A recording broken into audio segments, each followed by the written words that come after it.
Good morning dear friends. अभी आज एक सिंपल सा टॉपिक है वो डिस्कस करते हैं थोड़ा सा। इस टॉपिक से क्या होगा कि आपका थोड़ा जो मीनिंग का ही है, अभी मीनिंग ऑफ पब्लिक एडमिनिस्ट्रेशन, उसी का थोड़ा और क्लियर हो जाएगा। ठीक है जी। तो देखिए आपके सिलेबस में एक टॉपिक है प्राइवेट एंड पब्लिक एडमिनिस्ट्रेशन। ठीक है, पहले हम इस चीज को डिस्कस करते हैं थोड़ा सा कि प्राइवेट और पब्लिक एडमिनिस्ट्रेशन क्या होता है। देखिए किसी भी आप प्राइवेट ऑर्गेनाइजेशन में जाएंगे, जैसे यहाँ पे एयरटेल है या कोई प्राइवेट स्कूल है, ठीक है जी, उनका अपना सिस्टम होता है एडमिनिस्ट्रेशन का, वो प्राइवेट एडमिनिस्ट्रेशन है, प्राइवेट सेटिंग है। उसके बाद पब्लिक एडमिनिस्ट्रेशन, कोई भी गवर्नमेंट जो एडमिनिस्ट्रेशन चलाती है, एजुकेशन हो, टूरिज्म हो, ये सारे पब्लिक एडमिनिस्ट्रेशन में आते हैं। ठीक है जी, पब्लिक गवर्नमेंट हो गया, ठीक है जी, और प्राइवेट देखिए हमेशा इन दो चीजों को, प्राइवेट और पब्लिक को कंपेयर किया जाता है। There are people who compare them and contrast them, और डिफरेंट पॉइंट ऑफ व्यूज हैं।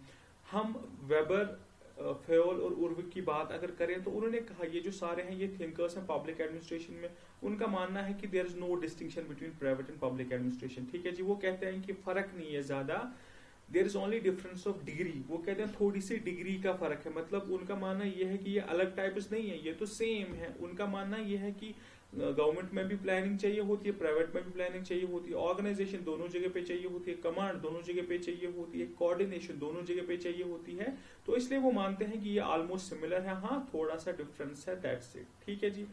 अभी हम इनकी बात माने तो हम थोड़ा सा इस पे चीज पे ध्यान देते हैं कि जो सिमिलैरिटीज होती हैं दोनों में वो क्या क्या है। ठीक है जी, पहले देखिए स्किल्स की अगर हम बात करें, देखिए स्किल, टेक्निक, प्रोसीजर जो गवर्नमेंट ऑर्गेनाइजेशन में यूज होता है वही प्राइवेट ऑर्गेनाइजेशन में यूज होता है। ठीक है जी। देखिए अगर गवर्नमेंट का कोई ऑफिस है या होटल है फॉर एग्जांपल गवर्नमेंट का, वहां पे भी परचेजिंग वैसे ही होती है जैसे प्राइवेट होटल में होती है। इन्वेंट्री कंट्रोल दोनों जगह पे वैसे ही होता है, सिमिलर। एक और एग्जांपल बताता हूँ, जैसे देखिए एक डॉक्टर है, अगर वो सर्जरी करते हैं, अपोलो में सर्जरी करें या वो एम्स में सर्जरी करें, तो उनका जो स्किल है वो ऑलमोस्ट सिमिलर है। प्राइवेट हॉस्पिटल में करें या गवर्नमेंट हॉस्पिटल में करें, तो जो स्किल चाहिए होता है सर्जरी करने के लिए या पेशेंट्स को ट्रीट करने के लिए, वो सिमिलर है।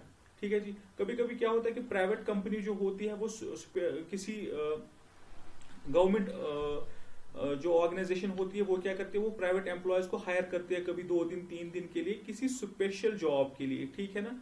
इसका मतलब क्या है कि मतलब कि जो प्राइवेट सेक्टर में स्किल्स होते हैं वो गवर्नमेंट सेक्टर में भी होते हैं। तभी गवर्नमेंट ऑर्गेनाइजेशन उनको बोलेगी आप आइए 4-5 दिन के लिए, हमारे कंप्यूटर्स में कुछ प्रॉब्लम है उनको ठीक करिए। ठीक है जी। तो मतलब जो स्किल्स रिक्वायर्ड होते हैं दे आर सिमिलर।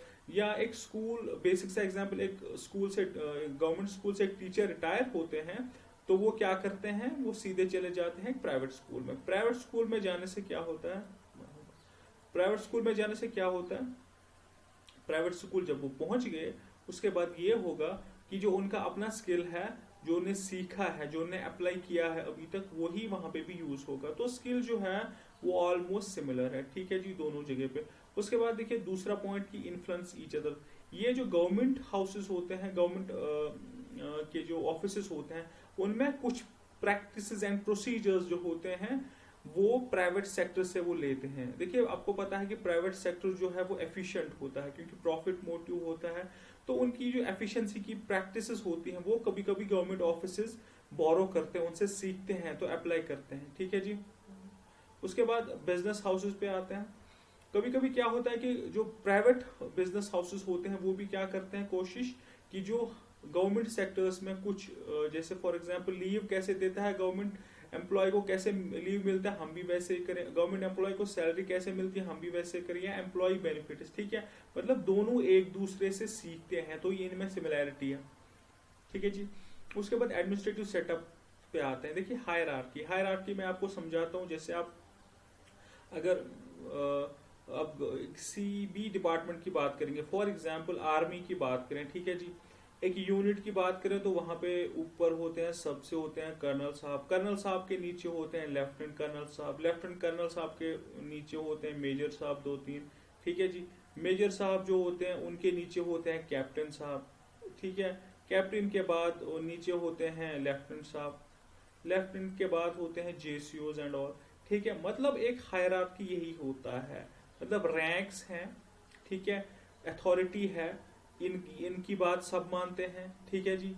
तो ऐसे ही ऊपर से अथॉरिटी होती है, मतलब एक प्रॉपर स्ट्रक्चर है, एक रैंक है, ऊपर से ऑर्डर आता है, वो सबको मिलता है, ठीक है, कौन किसको ऑर्डर करे, कैसे काम चले, तो दैट्स हायरार्की, मतलब जो रैंक्स होते हैं, ठीक है जी। उसके बाद demarcation of work. Demarcation of work होता है कि हर बंदे को अपना अपना काम करना है। अगर एक स्कूल लेते हैं, वहां पे पियोन अपना काम करता है, टीचर अपना काम करता है, ठीक है जी। या आप पॉलिसी की बात करें, देखिए दोनों जगह पे चाहे गवर्नमेंट हो एडमिनिस्ट्रेशन या प्राइवेट एडमिनिस्ट्रेशन हो, तो दोनों जगह पे छोटी मोटी पॉलिसीज या बड़ी पॉलिसीज बनती हैं। तो ये जो होता है ना जी, हायरार्की तो गवर्नमेंट में भी होती है, गवर्नमेंट ऑफिस में भी होती है और प्राइवेट ऑफिस में भी होती है। डिमार्केशन ऑफ वर्क दोनों जगह पे होता है, पॉलिसी मेकिंग या पॉलिसी मेकर्स दोनों जगह पे होते हैं। तो ये भी सिमिलैरिटी एक टाइप की हम मान सकते हैं, ठीक है जी। उसके बाद रिसर्च एंड इम्प्रूवमेंट पे आते हैं। देखिए दोनों को पता है, गवर्नमेंट को भी पता है और प्राइवेट ऑर्गेनाइजेशन को भी पता है कि हम परफेक्ट नहीं हैं, हमें रिसर्च की जरूरत है, ठीक है जी। तो वो क्या करते हैं, वो रिसर्च करते हैं, दोनों रिसर्च करते हैं, ठीक है जी।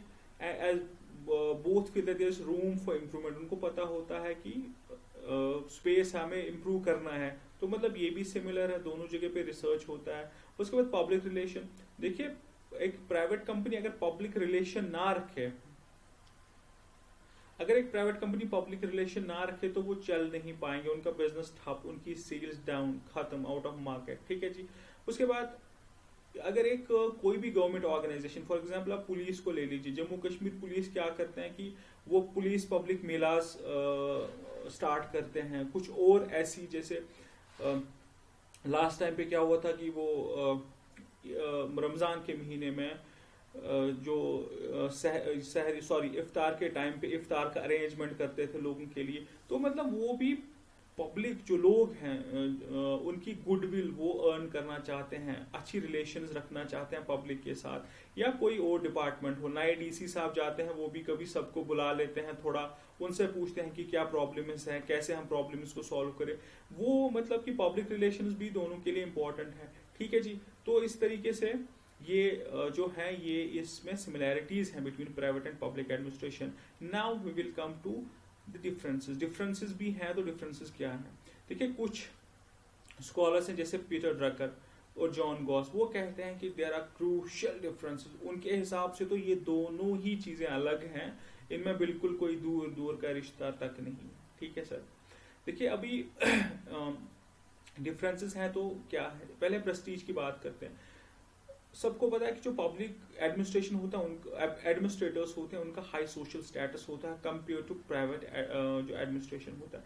देखिए अगर आप डीसी साहब को देखें कहीं पे, ठीक है, उनकी इज्जत हर एक करेगा। अगर ऑन दी अदर हैंड आप देखें कि एक आईआईएम का ग्रेजुएट है, उसकी सैलरी चाहे कितनी भी हो, उसकी इज्जत कम होती है इन कंपैरिजन टू एक जो डीसी साहब होते हैं। मतलब कि एक गवर्नमेंट ऑर्गेनाइजेशन में अगर आप जाएंगे ना तो थोड़ा सा आप सोच समझ के जाते हैं, वाइल अगर आप प्राइवेट ऑर्गेनाइजेशन में जाते हैं तो उतना नहीं होता, सोशल स्टेटस ज्यादा प्राइवेट ऑर्गेनाइजेशन का नहीं होता in comparison to public organization, ठीक है जी। उसके बाद अपॉर्चुनिटी, देखिए अपॉर्चुनिटी टू सर्व सोसाइटी ज्यादा किसको मिलता है, गवर्नमेंट ऑर्गेनाइजेशन को, ठीक है ना, क्योंकि गवर्नमेंट ऑर्गेनाइजेशन के पास उतने रिसोर्सेज होते हैं, उनके पास फैसिलिटीज होती हैं ताकि वो गवर्नमेंट की सर्विस पब्लिक की सर्विस करें, उनको अपॉर्चुनिटीज मिलती हैं, ये हाई है पब्लिक एडमिनिस्ट्रेशन में। एक प्राइवेट ऑर्गेनाइजेशन भी ऐसा कर सकती है लेकिन उनके पास इतने एवेन्यूज अवेलेबल नहीं हो सकते। उसके बाद let's come to the political direction. Political direction में मतलब देखिए जो पॉलिटिशियन, जो मिनिस्टर साहब कहते हैं वैसे ही एक डायरेक्शन मिलती है एक डिपार्टमेंट को, जो टॉप बॉसेस चाहेंगे, जैसे नेताजी चाहेंगे, उस हिसाब से ही एक डिपार्टमेंट चलेगा। वाइल एज प्राइवेट एडमिनिस्ट्रेशन में ज्यादा गवर्नमेंट का असर तो डेफिनेटली पड़ता है लेकिन उतना ज्यादा नहीं, वो जो कहें तो वैसा ही आप करो, नहीं ऐसा भी नहीं होता, ठीक है ना। अब देखिए अगर एजुकेशन में अभी हमारे नईम अख्तर साहब मिनिस्टर हैं, तो वो जो डायरेक्शन में लेना चाहें एजुकेशन डिपार्टमेंट को, तो उसी हिसाब से एजुकेशन डिपार्टमेंट चलेगा, ठीक है जी। उसके बाद प्रॉफिट मोटिव की बात करते हैं। देखिए पब्लिक एडमिनिस्ट्रेशन को कोई प्रॉफिट मोटिव नहीं होता, ठीक है, ज्यादा नहीं होता, लेकिन गवर्नमेंट जो प्राइवेट ऑर्गेनाइजेशन का होता है, they strive and struggle only for profit. जहां प्रॉफिट नहीं है वहां कोई भी प्राइवेट ऑर्गेनाइजेशन नहीं जाएगी, ठीक है जी। अब देखिए कहीं पे कुछ होता है, प्रॉब्लम होती है, खुदा ना खासा डिजास्टर आ गया, कुछ आ गया, तो प्रॉफिट ढूंढने नहीं बैठेगी गवर्नमेंट, वो सर्विसेज प्रोवाइड करेंगे। पहले जो प्राइवेट ऑर्गेनाइजेशन हो उनको अपने प्रॉफिट से मतलब है और कुछ नहीं, ठीक है जी। उसके बाद यूनिफॉर्मिटी ऑफ सर्विस। देखिए पब्लिक एडमिनिस्ट्रेशन जो होती है ना वो डिस्क्रिमिनेट नहीं कर सकती। फॉर एग्जाम्पल अगर आप एयरटेल इनको फोन करेंगे या ऐसे एग्जाम्पल लीजिए कहीं किसी भी गवर्नमेंट ऑफिस में आप जाते हैं, ठीक है, रोज रोज आप जाते हैं, तो वो आपको ये बेनिफिट नहीं देंगे कि बोलेंगे ये तो हमारे रोज के कस्टमर हैं, ये रोज आते हैं, कंप्लेंट लेके चले इनको अच्छे से ट्रीट करते हैं बाकियों के हिसाब से। ऐसा नहीं होता। While as in private administration अगर आप रेगुलर किसी कंपनी के कस्टमर्स हैं तो वो आपको स्पेशल बेनिफिट्स देते हैं, आपको अच्छे से ट्रीट करते हैं। तो यूनिफॉर्मिटी ऑफ जो ट्रीटमेंट है वो बस पब्लिक एडमिनिस्ट्रेशन में है, प्राइवेट एडमिनिस्ट्रेशन में ऐसा नहीं होगा। जहां फायदा मिलेगा वहीं प्राइवेट एडमिनिस्ट्रेशन भागती है, ठीक है जी। उसके बाद लीगल फ्रेमवर्क एंड प्रोसीजर। देखिए public administration has to work as per the rules and regulations and there is an element of rigidity. देखिए क्या होता है कि अगर आप फाइल लेके जाएंगे किसी भी आईएएस ऑफिसर के पास तो वो सीधे आपको साइन करके ये नहीं बोलेंगे कि चलिए आपका बिल इतना बनता है 10 लाख का, तो चलिए आप ले लीजिए। नहीं, उनके भी कुछ रूल्स एंड रेगुलेशंस होते हैं, इस चीज का ध्यान रखना, फंड्स कहाँ से आएंगे, बहुत सारी वहां पे फैसिलिटीज होती हैं। दो वो देना चाहते हैं आपको पैसा, या अगर किसी कॉन्ट्रैक्टर को वो देना चाहते हैं जल्दी पैसा, लेकिन उसमें रूल्स एंड रेगुलेशंस होते हैं जिसकी वजह से थोड़ी सी रिजिडिटी होती है, ठीक है जी। वाइल्स प्राइवेट सेक्टर में अगर आप देखिए वहां पे ज्यादा रूल्स एंड रेगुलेशंस नहीं होते, उन्होंने अपने रूल्स एंड रेगुलेशंस बनाए हैं। आपका बिल है, आप सीधे जाएंगे और आप लेके आएंगे अपना पैसा 1 घंटे में। वहां फ्लेक्सिबिलिटी होती है, जो वहां पे एक एम्प्लॉय है वो डिसीजन ले सकता है, उसको कोई सजा नहीं देगा कि आपने ऐसा डिसीजन क्यों लिया, आपने जल्दी किसी को पैसे क्यों दिए, इसको 10 घंटे बाद देने थे या कल देने थे। तो फ्लेक्सिबिलिटी है, ठीक है जी। उसके बाद एसेंशियल सर्विसेज। देखिए public administration deals with very important services, जैसे लॉ एंड ऑर्डर। आप किसी प्राइवेट ऑर्गेनाइजेशन को नहीं बोलेंगे कि लॉ एंड ऑर्डर का ध्यान रखिए, या हेल्थ या डिफेंस। ये चीजें एसेंशियल सर्विसेज जो हैं ये पब्लिक एडमिनिस्ट्रेशन इसका ध्यान रखता है, ना कि प्राइवेट एडमिनिस्ट्रेशन को इस चीज से कुछ मतलब नहीं, क्योंकि डिफेंस में तो कोई फायदा नहीं है, तो पब्लिक एडमिनिस्ट्रेशन जो प्राइवेट एडमिनिस्ट्रेशन है वो वहां भागेगी नहीं। हेल्थ में चलो प्राइवेट हॉस्पिटल्स हैं लेकिन वो आपको फ्री ट्रीट नहीं करेंगे, ठीक है जी, वो अपना फायदा देखेंगे। वो किसी कोई प्राइवेट कंपनी किसी दूर इलाके में अपना हॉस्पिटल नहीं खोलेगी, क्योंकि वहां उन्हें पता they know that people are very poor, तो वो हमारी सर्विस अवेल नहीं कर सकते, ठीक है जी। तो essential services are taken care of by the public administration, while as there is no such concept of taking care of essential services in case of the private administration. उसके बाद monopolistic services होते हैं। देखिए monopolistic services मतलब कि अगर train चलती है, ठीक है जी, आप ये नहीं कह सकते गवर्नमेंट को कि मैं अपनी ट्रेन सर्विस स्टार्ट करूंगा, मेरे पास पैसे हैं, नहीं, वहां पे गवर्नमेंट की मोनोपोली है। मतलब कि एक ऐसा एरिया जिसमें सिर्फ गवर्नमेंट ही आ सकती है उसको मोनोपोली बोलते हैं, ठीक है जी। अब देखिए कुछ सर्विसेज जो पब्लिक एडमिनिस्ट्रेशन प्रोवाइड करता है उनमें मोनोपोली है, ठीक है जी, जैसे रेलवेज या पहले एयरलाइंस भी थे पहले जमाने में, अभी तो एयरलाइंस में काफी आ गए प्राइवेट प्लेयर्स। तो मतलब कहने का ये कि जो प्राइवेट एडमिनिस्ट्रेशन होती है वो मोनोपोलिस्टिक कभी नहीं बन सकती, ठीक है जी, विद एक्सेप्शंस, ठीक है। मतलब कि अगर एक प्राइवेट कंपनी एयरटेल बोलेगी कि मैं फोन सर्विस प्रोवाइड करूंगा तो किसी और को मैं करने नहीं दूंगा, ऐसा नहीं चलेगा। वाइल एज अगर गवर्नमेंट चाहे कि बीएसएनएल ही सबको सर्विस प्रोवाइड करे तो वो वैसा कर सकते हैं, ठीक है। उसके बाद रिस्पॉन्सिबिलिटी टुवर्ड्स सिटीजन। देखिए public administration has to face criticism and it is accountable to the people.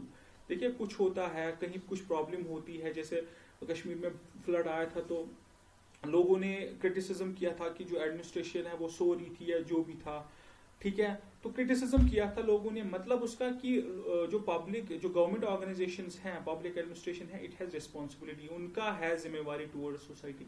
पहले किसी ने ये नहीं बोला कि एयरटेल ने मदद नहीं की या बड़े बड़े टाटा हैं, बिरला हैं, उन्होंने हेल्प नहीं की, उनको किसी ने क्रिटिसाइज नहीं किया, क्योंकि उनकी टुवर्ड्स पीपल कोई उतनी ज्यादा रिस्पॉन्सिबिलिटी नहीं है, ठीक है जी। उसके बाद let's come to efficiency and effectiveness.